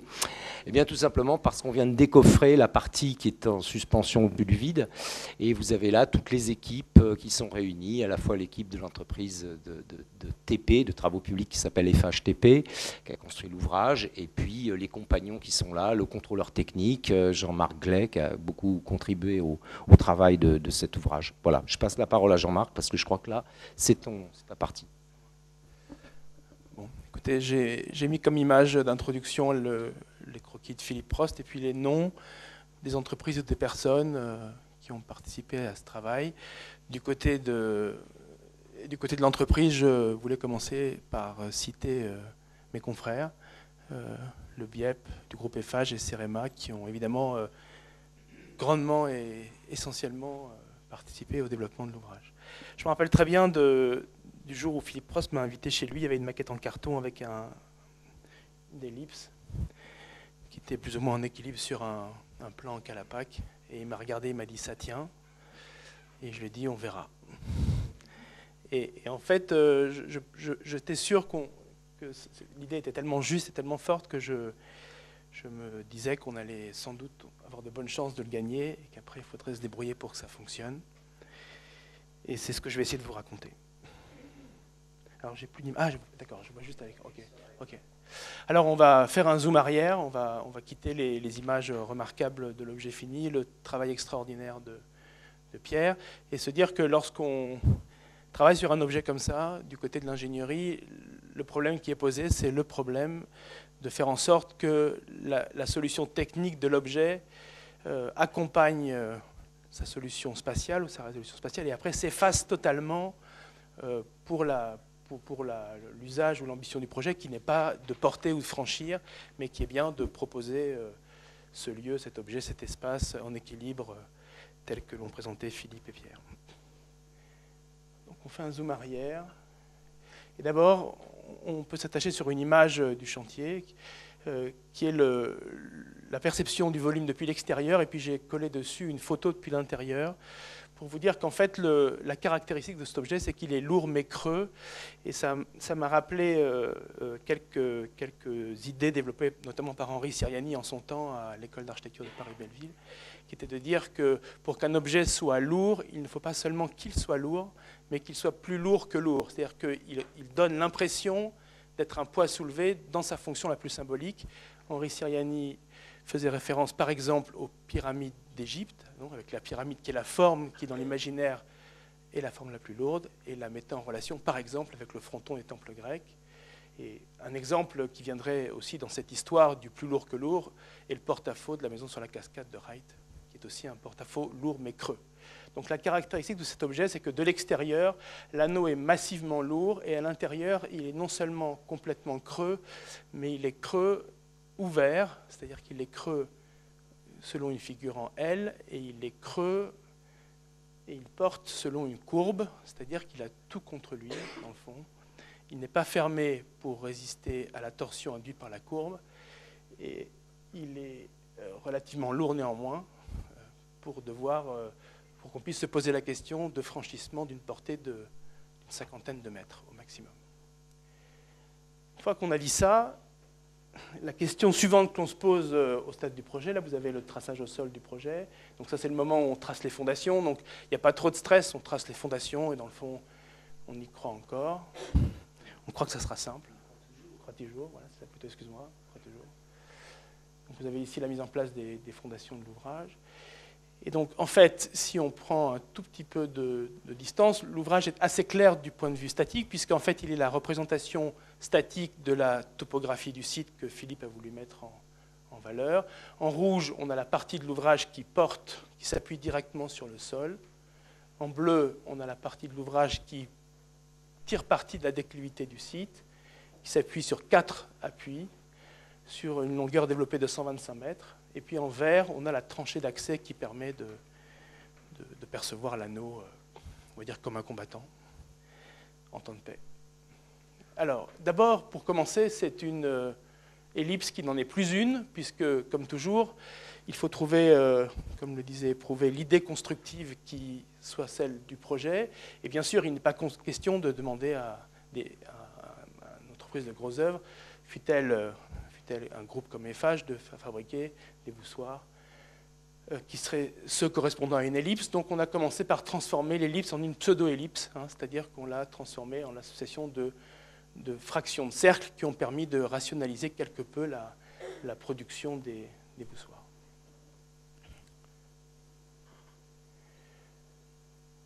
L'ouvrage donc se décompose assez clairement. On a d'un côté la structure en appui, et de l'autre côté la structure dite en passerelle, l'intérieur étant parfaitement homogène, puisque l'une des ambitions du projet était que lorsque l'on se trouve dans l'anneau, on n'ait aucune vision autre que celle de la topographie qui se déforme du passage de la passerelle à la partie sur appui. Donc la question qui vous est posée, qui nous est posée, c'est où est la poutre ? C'est ça la question. Finalement, il y a un seul problème à résoudre, c'est de trouver où est la poutre. Une fois qu'on a trouvé où est la poutre, on est tranquille. Sauf qu'il a fallu des mois pour trouver où était la poutre. Parce qu'au début, on se disait, on était certain que rien ne devait venir, on va dire, altérer la puissance des noms, donc du livre ouvert, et la puissance de l'ellipse. Et en même temps, il fallait traiter cette portée de 56 mètres qui, au stade du concours, était un peu plus importante. Elle était de plus de 60 mètres. Donc au stade du concours, elle était de plus de 60 mètres. Après, elle est descendue un petit peu, à 59. Et puis en travaillant en exécution, elle s'est mise à 56 parce qu'il a fallu gérer les angoisses de tout le monde. Donc on s'est dit qu'en acceptant quelques mètres, on allait tous se rassurer, en tout cas au moins sur le papier. Alors, bien sûr, ça j'ai mis une image intéressante parce que, évidemment, ce type de projet, comme d'ailleurs la plupart des projets d'architecture, même ceux qui ne sont pas aussi extrêmes que cela, ce type de projet oblige à se poser la question de la solution technique dans le projet. Et bien sûr, la solution technique n'est jamais une solution implicite, elle n'est jamais évidente, elle n'est jamais donnée d'avance. Et il faut non seulement trouver comment démontrer que la solution technique est la bonne, mais surtout, il faut trouver comment tout le monde puisse démontrer pour lui-même que c'est la bonne. Et c'est là que c'est plus compliqué. C'est-à-dire qu'il y a bien forcément un travail d'itération humaine entre des individus qui, ensemble, doivent se convaincre, puisque lorsqu'on construit, comme vous le saurez, et vous verrez d'ailleurs que c'est là l'une des grandeurs extraordinaires de ce métier, c'est qu'on sait qu'on s'est trompé trop tard. C'est-à-dire que c'est là l'une des responsabilités remarquables de votre futur métier, c'est que vous testez en dessin et vous expérimentez une fois. Donc effectivement, sur un projet comme ça, la question du partage, on va dire, du partage du ressenti intuitif du comportement de l'anneau devait être collectif avant d'être pouvoir passer en fabrication. Alors ça m'a donné l'idée, que j'ai travaillé sur un... Je me suis posé la question, j'ai fait un travail que je fais parfois au bureau, c'est que je travaille en retour sur les projets pour me demander comment ils sont développés. Et donc je me suis dit qu'on pouvait développer ce projet selon un schéma que j'ai souvent utilisé et que j'aime bien. On peut dire que l'état 1, c'est l'idée initiale, c'est le concours, l'esquisse du concours.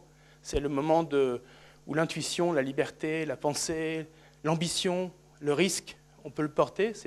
On va dire c'est tout l'intérêt aussi du concours d'architecture, tel qu'il est pensé, en tout cas dans sa définition la plus noble. L'état 2, c'est un état qu'il faut absolument vivre pour construire. C'est ce moment où on pense qu'on va pouvoir construire parfaitement ce qu'on a imaginé. Et je pense qu'il est essentiel de vivre ça. C'est-à-dire qu'il est bien trop dommage de passer directement de l'idée initiale à l'idée construite. Il faut passer par un état où on se dit que l'on pourra construire complètement ce qu'on a imaginé, c'est-à-dire, dans le cas de Philippe, faire une poutre courbe de 125 mètres de portée. L'utopie du projet, c'est de n'avoir aucun appui intermédiaire. Après, on a l'état 3 qui est en bleu, excusez-moi. En tout cas, l'état 3, c'est l'idée de construire avec un certain nombre de compromis techniques, ce qui est votre métier, ce qui est le mien, ce qui est le nôtre, et ce qui est essentiel, puisque si on ne fait pas de compromis technique, on ne construit pas. Et donc le problème est de passer de l'état 2 à l'état 3 en préservant au maximum l'idée initiale. Voilà. Alors, on peut dire que dans le projet de Philippe, on peut dire que la question de la structure est posée tout de suite comme la résolution d'une utopie, dès le concours. Parce que Philippe Prost pose le projet comme la mise en œuvre d'un dispositif creux, parce qu'accessible, et en même temps agissant comme un dispositif en torsion sous lequel on passe. Donc c'est un objet qui a un dessus et un dessous. Donc il est posé dès le départ comme une utopie et qui s'oppose, on va dire, à l'idée que l'on peut se faire du comportement d'un ouvrage en torsion, qui est plutôt celui d'un caisson fermé. Le problème technique à résoudre, c'est le problème de la torsion qui résulte de la poutre courbe et donc de la position la meilleure des appuis qui ne soit pas contradictoire avec le projet spatial. Et donc là se situe un travail d'architecture qui est de poser des appuis sur une courbe, donc 4 appuis avec une portée primaire de 56 mètres, qui permettent, lorsque l'objet est construit, de ne pas percevoir l'objet par ses appuis. Et bien sûr, vous verrez sur les images que l'une des fortes du projet, c'est d'avoir décalé l'appui en rive de la sous-face pleine de la section en L. Et donc, le fait d'avoir une poutre courbe, un appui décalé, fait que l'œil, lorsqu'il est sur site, ne perçoit pas l'objet en allant d'un appui à l'autre, mais en allant d'une extrémité de la courbe à l'autre. Ce qui fait que l'on peut dire, que ce que je pense profondément, c'est qu'on n'élimine pas un poteau d'un projet forcément en l'enlevant, on l'élimine en le positionnant à une place qui soit la sienne. Voilà. Donc là était un travail, on va dire, pas si simple avec le projet, avec le développement du projet architectural, puisque lorsqu'on a remis l'appel d'offres, d'ailleurs, Philippe et moi, on n'avait pas mis les poteaux au même endroit. Il y avait un décalage d'un voussoir, de quelques mètres, qui a d'ailleurs eu comme conséquence de générer un bras de fer absolument remarquable avec l'entreprise, puisqu'elle s'est engouffrée dans ce décalage pour tenter de plier le projet ailleurs. Voilà. Bon, en tout cas, ça montre bien que la position des poteaux n'est pas un acte anodin. Donc on avait deux solutions. J'ai retrouvé un vieux croquis de l'époque. À droite, le projet tel qu'il est bâti dans sa version conceptuelle, et à gauche, 2 positions possibles de cette fameuse poutre en caisson. Alors, deux solutions possibles. La première solution étant de mettre la poutre en caisson sous le L, donc d'avoir une rive de 80 cm d'épaisseur. Et donc, dans ce système, on voit la poutre et on voit les noms, donc il n'y a plus de projet. C'est-à-dire qu'on arrive à ce paradoxe dont il faut que vous preniez conscience, c'est qu'on peut construire techniquement une solution juste qui soit absolument pas pertinente pour le projet lui-même. Donc la solution qui est en haut à droite était juste techniquement, elle était même sans doute peut-être plus simple à faire, mais elle était architecturalement et spatialement fausse, puisqu'elle détruisait le travail typographique de Pierre de manière définitive. Et la solution, et puis la problème architecturale, enfin tout ce qu'a raconté Philippe, et la solution en bas à droite, qui est celle qui a été retenue, a été de cacher la poutre derrière le livre ouvert et de faire en sorte que nulle part de l'extérieur, de la sous-face ou de l'intérieur, on ait conscience de la présence de cette poutre caisson de 80 cm de large par 3 mètres de haut. Voilà. Comment ? Vous confirmez que c'est ça ? Voilà. Et vous voyez, si on fait le travail sur les contours, on voit tout à fait, on voit tout à fait l'importance de la question de la position de la poutre dans le plan. On voit bien que la résolution partielle de l'idée en partie inférieure est la solution la plus proche de l'esquisse initiale du projet, donc de l'ambition du projet telle qu'elle est portée au stade du concours. Comment ? Tu veux dire ?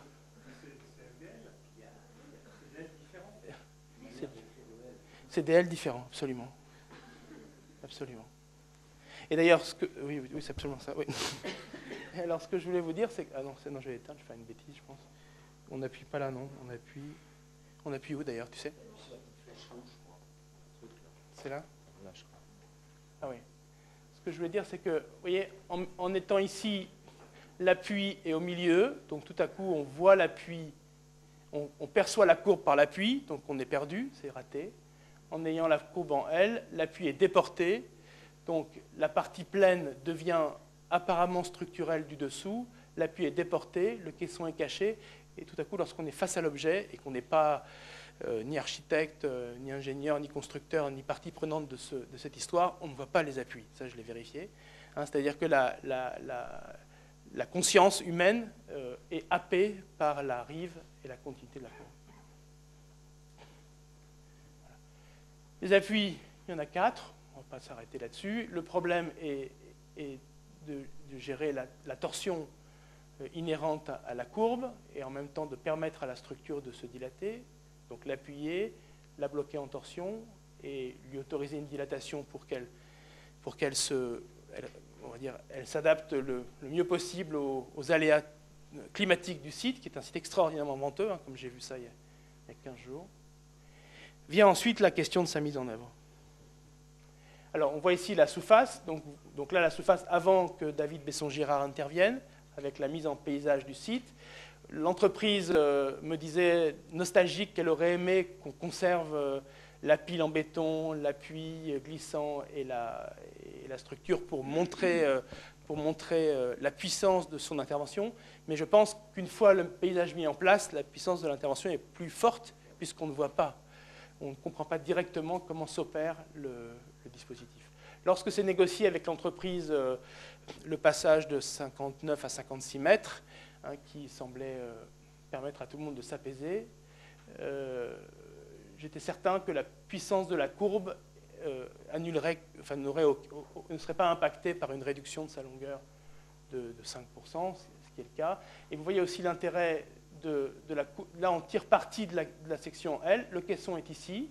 Alors, quand on est de la partie, on sait que ce joint creux signifie la présence de la poutre. Et cette horizontale n'est que le plancher porté par la poutre. Et architecturalement, tout à coup, ça devient extraordinairement efficace, puisque l'appui est au droit de la poutre. Mais comme lorsqu'on est en sous-face, la poutre semble être toute la largeur du tablier horizontal, s'opère ce décalage que l'on cherche, entre la perception de la courbe et la perception de l'appui, qui fait qu'on ne voit plus les appuis. Voilà. Tout simple, en réalité. C'est-à-dire que c'est cette question de la position des appuis que Frank Lloyd Wright résout aussi magistralement dans La Maison sur la Cascade. Je pourrais vous en parler, si vous voulez, une autre fois. Donc vous avez ici ici les deux systèmes constructifs, le système où le L est posé sur des fondations filantes, et puis le système où le L devient ce caisson, réalisé avec un matériau qui est alors c'est pas le ductal, c'est le BSI. Le BSI, c'est le béton fibré à ultra haute performance d'Eiffage. Bon, donc ce sont des bétons contemporains. Pourquoi on est passé en béton fibré à haute performance, je ne sais plus. Quand Philippe Prost m'a posé la question du matériau, j'ai pensé à ça. Et je pense que j'y ai pensé de manière complètement intuitive, instinctive. Donc la qualité de ces matériaux est que leur résistance s'approche de l'acier tout doucement et quitte celle du béton. Donc on est plutôt aux 2/3 de la résistance de l'acier et donc assez loin des résistances usuelles du béton armé. Et puis, bien sûr, comme on est préfabriqué, on ne peut pas couler un ouvrage comme ça en place. On a ramené dans ce projet la technologie du génie civil. Et donc l'ouvrage est décomposé en voussoirs qui sont assemblés par une précontrainte par post-tension sur site. Ça donne cette coupe. Alors cette coupe, elle est passée par tous ces états. D'abord, on n'avait qu'un élément. Puis on s'est rendu compte que ça ne fonctionnait pas, que le flux de torsion ne fonctionnait pas autour d'un élément. Puis après, le caisson est passé pendant 2 heures en dessous, ce qui a créé une sorte de séisme psychique et affectif dans l'équipe pendant 2 heures. Et puis après, quand il était là pendant 2 heures, je me suis dit, il y a bien une façon de le mettre ailleurs. Et puis finalement, c'est l'espace que m'a laissé Pierre qui m'a fait penser qu'en le mettant verticalement, il trouvait sa place qui était la sienne et ça s'est fini comme ça. Voilà. Pour vous dire aussi, mais ça vous le savez, qu'une solution technique, c'est comme une solution spatiale, elle se cherche. Et elle se cherche en se trompant, elle se cherche en essayant, elle se cherche en faisant des allers-retours. Ce n'est pas du tout un processus linéaire. Il est sans doute peut-être même moins linéaire. En tout cas, il n'est pas plus linéaire que le travail laborieux de mise en place d'un espace. Et ça, une fois qu'on l'a compris et qu'on l'a expérimenté, il faut en admettre aussi l'extraordinaire richesse, puisqu'il est porteur d'invention. Donc là, vous avez la coupe. On passe à la coupe. Quelques images de l'objet mis en œuvre. Vous avez ici la question de la précontrainte, qui était une question complexe, parce qu'il fallait précontraindre à l'intérieur des voussoirs. Donc vous imaginez qu'il a fallu mettre des vérins dans un voussoir de 80 cm de large. Donc il y a eu un travail là-dessus. Après, il y a eu un travail sur la position des câbles. Bon, on pourrait en parler longtemps, mais la mise au point de ce projet a été faite avec un partenariat très très proche avec l'entreprise qui avait la charge des études d'exécution et qui a été plus qu'un développeur, elle a été un acteur du projet remarquable. Voilà. La mise en tension des câbles. Bon, on comprend bien que mettre en tension des câbles courbes, c'est plus compliqué que des câbles droits. L'injection des câbles, etc. Voilà. Alors, quelques images de l'objet à l'usine. Alors, il y a cet art de la transformation qui est porté ici, évidemment, par Marc Mumram depuis longtemps. Et c'est vraiment ça que l'on ressent lorsque l'on suit la fabrication d'un objet comme ça, c'est le passage d'une poudre à un moule, d'un moule à une section, et puis à un objet qu'on empile, qu'on transporte et finalement qu'on monte. Voilà la section type du voussoir. Et là, on est vraiment sur un schéma qui est un voussoir de pont. Et on voit bien l'écart que l'on doit opérer pour que ce voussoir de pont devienne l'anneau du mémorial de Notre-Dame de Lorette. Après, pour faire une petite surprise à Philippe, je me suis livré à une petite expérience. J'ai fait un montage où j'ai placé le voussoir en partie basse pour lui expliquer ce à quoi on avait échappé. Et je pensais bien que ça serait différent et que tu aurais été moins heureux avec ça. Moi aussi d'ailleurs, sûr. Ça c'est sûr, oui, voilà. Donc en tout cas, c'est pour vous dire que la position de la poutre dans le plan est vraiment de l'ordre de votre travail et que pour le manipuler, il faut en comprendre aussi les enjeux. Et bien sûr, alors à l'envers. Non, c'est ça en fait, je me suis trompé, donc c'est bien ça, donc je l'ai mis verticalement et là vous avez la position de la poutre telle qu'elle a été construite. Voilà. Alors, qu'est-ce que j'ai mis? Oui, alors ça c'est bon. Quelques courbes de stress. C'est pour vous montrer que dans ce projet, vous avez ici, c'est intéressant de voir qu'en fait, vous avez ici de l'effort tranchant qui est lié à la flexion verticale de la poutre, et qu'en fait, le problème, c'est la torsion. Vous voyez, c'est l'effort tranchant qui est lié à la torsion. Donc le problème principal de ce projet est donné par la courbe, plus que par le franchissement de la portée de 50 mètres. Alors, bien sûr, évidemment, tout devient tout à fait étonnant lorsqu'on ouvre une fenêtre dans une poutre en caisson précontrainte par post-tension.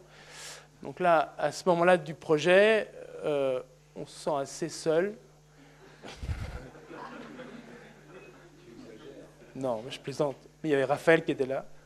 Non, mais en même temps, non, je dis ça avec un peu d'humour, parce que seul dans le sens où on pense que la solution spatiale est remarquable. En plus, il y a une tactique. Hein, tu as raconté ce qu'on voyait à partir des fenêtres. Oui. Voilà, donc les fenêtres sont orientées, donc on sent bien qu'il n'y a rien à négocier pour le coup. Elles sont là, les fenêtres. Et qu'évidemment, si on réussit à percer la poutre, on va dans le sens de cette mise en abîme, si je puis dire, de la question technique au sein de sa résolution spatiale. Voilà, donc il y a eu un travail d'analyse locale pour voir comment les efforts pouvaient passer de part et d'autre du trou, une sorte de grand chevêtre vertical. Travail qui s'est fait conjointement avec l'entreprise. Voilà. Et donc tout ça s'est fini par une analyse dynamique avec des jeunes étudiants qui n'avaient pas peur et qui sont venus tester l'ouvrage. Et pour l'instant, comme dirait l'autre, tout va bien. Merci. Oui, Jean-Marc exagère un peu parce que il faut dire qu'on avait un client joueur et la région Nord-Pas-de-Calais, en la personne de son historien, nous a dit au départ, on avait prévu une fenêtre. Dans mon intérêt pour l'architecture de guerre, j'avais pensé à une fenêtre un peu version meurtrière, donc quelque chose d'assez fin.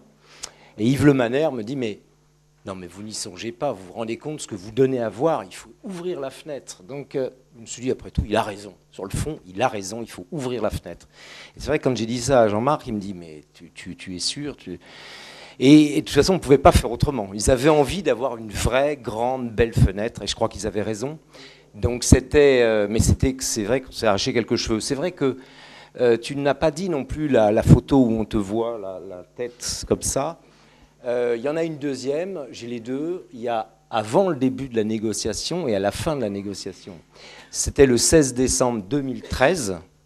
Et le 16 décembre 2013, vous avez vu, la parité n'était pas tout à fait respectée. Pour l'instant, les ingénieurs autour de la table, c'était plutôt des hommes. Donc je crois qu'on était 15 et il y avait une femme. Ça va bouger sûrement. Et l'enjeu, c'était est-ce qu'Eiffage, suite aux études d'exécution qu'il a réalisées avec son propre bureau d'études, puis contre-calculé par 2 autres bureaux d'études, parce qu'il y a un enjeu technique, Jean-Marc est très modeste, donc il donne l'impression que finalement, ce n'est pas si compliqué que ça. Donc Eiffage, l'équipe qui a mis en œuvre le viaduc de Millau, était dubitative. Elle avait gagné le concours, elle voulait absolument le gagner, elle voulait utiliser le BSI pour apporter la preuve qu'il n'y a pas que le ductal. Les choses sont dites. Et en même temps, il y avait un enjeu technique énorme. Donc, tous ces contre-calculs, tout ça amenait à se poser des questions, comme j'ai jamais vu un ingénieur structure me les poser, je me rappellerai toujours, de Stéphane Dandois, qui me dit, monsieur l'architecte, il y a un énorme problème, on ne sait pas le régler, on ne sait pas produire de la contre-flèche au-delà de 6 cm. Sur 60 mètres, vous allez avoir 6 cm de flèche. Est-ce que vous l'admettez? Je comprendrai que non. Alors, évidemment, par rapport aux autres chantiers qu'on a l'habitude de vivre, où le mur est décalé de 60 cm, on met 2-3 palettes, et on espère que l'archi ne verra rien, et que ça ira bien comme ça, et que le maître d'ouvrage se dira, vraiment l'architecte, quel enquiquineur. Là, on était dans un autre monde, un monde de l'excellence, avec des gens d'un niveau et d'un professionnalisme absolument extraordinaire. Le même ingénieur me parlant des déformations optiques, des corrections optiques pour le Parthénon. Donc, vous voyez déjà le niveau culturel de la personne. Donc on a réglé la question et je vais aller très vite parce que voilà, donc la flèche finalement s'est réduite et on a réussi à trouver cette position.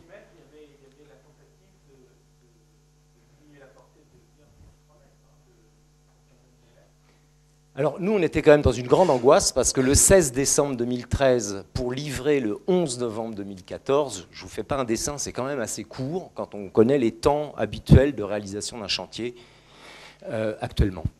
Alors je vais aller très vite parce qu'en fait on est tellement amoureux de ce sujet qu'on a été très loquace et j'ai un rendez-vous qui va m'obliger à filer assez rapidement. Quelques images réalisées par un photographe basque qui s'appelle Aitor Ortiz qui a présenté une exposition de son travail au 104, peut-être que certains d'entre vous l'ont vu. Et là vous voyez c'est une vue qui permet de comprendre le travail de la courbe évidemment de l'ellipse, mais aussi de cette saignée qui rentre dans la terre, qui est faite de 2 voiles très particuliers là aussi. Et puis cette idée que j'exposais dans le propos initial, cette idée qu'à un moment donné on passe sous terre et on a comme ça un cadre qui vous donne une vision de l'intérieur de l'anneau et qui vous met entre ciel et terre et un peu seul.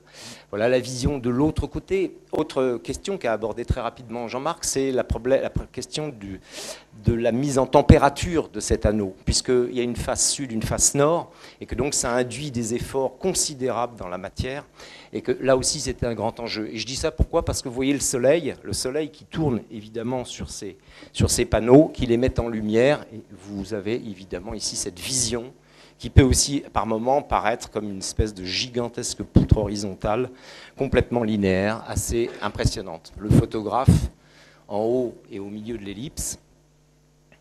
Et puis ici, surtout le rapport au paysage. J'en ai parlé tout à l'heure, le rapport à la colline de Vimy de l'autre côté, le rapport au bassin minier avec les terrils, et sur le côté droit, la plaine de l'Artois. Et donc, c'est une vision haute, évidemment, qui est prise et qui vous montre le décollement de la poutre par rapport au sol et le passage qui peut se faire en dessous. Ou, à un moment donné, quand vous êtes dans ce parcours et que vous sortez de l'ellipse ou que vous y entrez en dessous de cette poutre, eh bien, finalement, le Mémorial international vient inscrire en son sein la basilique de Notre-Dame de Lorette. Et c'est une manière d'arriver à ce que les deux monuments se parlent et entrent en résonance. Le monument national d'un côté, voulu dans les années 20 du XXe siècle, et le monument international voulu dans les années 15-14 du XXIe siècle. Voilà une autre vue qui vous montre aussi de haut, depuis la tour lanterne de la nécropole de Notre-Dame de Lorette, et puis le travail de la lumière. Alors Yann Thomas, qui est un artiste de la lumière, est intervenu. Le soleil, le jour, fait son œuvre, et la nuit, c'est la lumière. C'est-à-dire que tous les spots qui sont dans le sol, qui sont faits d'un certain nombre de LED, sont programmés pour créer comme une grande vague lumineuse qui met en lumière successivement les noms, avec toujours cette idée de quelque part ramener à la vie par la lumière ou par le soleil ces noms qui sont gravés ici. Voilà une vision un peu entre chien et loup, où on voit très bien du coup ces panneaux de noms gravés comme les a conçus Pierre, la lumière qui commence à apparaître, et puis ces éléments de BFUP, de très belles factures, les noms avec des noms effectivement qui se répètent pour certains, et puis ces fenêtres au clair-obscur, la nuit tombante, ou cette vision encore nocturne qu'on peut avoir là. Et là, cette photo aussi qui montre bien l'inscription dans le paysage. Vous voyez, c'est la nuit, on voit le monument canadien qui est éclairé au loin. Donc ces deux collines qui se répondent et ces deux monuments qui finalement aujourd'hui aussi sont remis en relation. Au sud, les lumières, c'est Arras. Et là, vous avez ce qu'on appelle la voie blanche. C'est une petite photo que j'ai réalisée. Les autres photos étaient évidemment d'une autre qualité. Mais c'est une photo qu'on a pu faire juste le 11 novembre, parce qu'avant, on ne pouvait pas, pour toutes sortes de raisons. Et on voit là l'anneau depuis le contrebas de la colline, en suspension, comme ça, au-dessus du vide. Et enfin, une surprise, un étonnement, un photographe anglais, Howard Kingsnorth, qui, de son propre chef, va faire 2 photos. C'est les vertus de l'Internet, vous savez, on tapote et puis on trouve quelque chose. Une photo ici de l'extérieur avec un ciel d'une autre nature, pas un ciel bleu, pas une belle lumière de fin d'été, mais au contraire une lumière sombre. Et cette vision de l'anneau un peu dramatique, un peu terrible, mais qui témoigne, et c'est pour ça que je voulais finir par cette image, qui témoigne de la présence très forte du public. C'est-à-dire que le succès, c'est que beaucoup de gens viennent. Ce monument est très, très, très parcouru, et y compris un 18 novembre avec un petit brouillard, un crachin, enfin un temps épouvantable où vous êtes transpercé par l'humidité. Eh bien, y compris ce jour-là, vous voyez, toutes les personnes qui circulent, on est en pleine semaine. Donc, on a senti que cet ouvrage répondait aussi finalement à une attente, à quelque chose, à une question, une demande. Et c'est évidemment quelque chose qui est très fort. Et dernière photo, c'est, on ne fait pas le avant-après entre la perspective du concours et la réalisation, mais c'est là la photo, la même photo, le même point de vue, pris depuis la tour lanterne, une fois l'ouvrage réalisé. Et c'est là aussi qu'on voit ce que disait très bien Jean-Marc, c'est que la pseudo-ellipse, si on ne vous l'explique pas, vous ne la voyez pas, la pseudo-ellipse. Hein, ouais, c'est une ellipse. et ainsi de suite. Et je pense que c'est là ce travail qu'on a réussi à mener vraiment en équipe, qui nous a permis d'atteindre ce caractère exceptionnel de l'ouvrage, où tous les éléments font sens et résonnent les uns avec les autres. Je vous remercie beaucoup de votre attention, et peut-être des questions, mais moi je vais devoir partir, en fait, je ne peux pas rester. J'ai un rendez-vous 5 minutes, alors.